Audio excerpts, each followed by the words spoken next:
La zone de confort, expression à la mode, expression populaire, où on entend souvent les gens nous conseiller de sortir de notre zone de confort.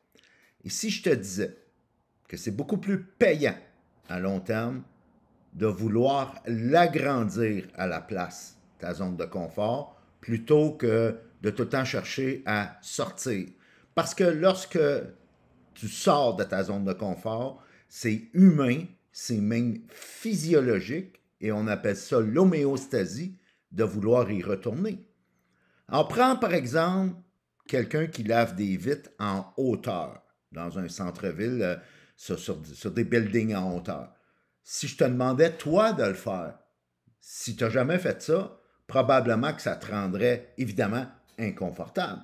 Tu aurais même peur et tu aurais besoin pas mal de courage pour pouvoir faire ce job-là. Sauf que si tu demandes à quelqu'un que c'est ça son métier, que ça fait des années qu'il fait ça, qu'il lave des vitres en hauteur, il n'a plus peur, il n'a plus besoin même de courage. Sa zone de confort, il l'a agrandie.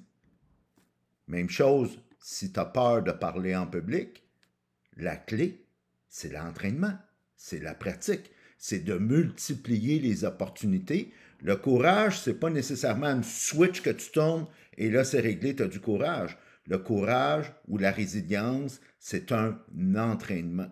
C'est un muscle qui se développe et c'est pour ça qu'un coup que tu as agrandi ta zone de confort, tu deviens confortable à faire des choses qui au départ te rendaient inconfortable.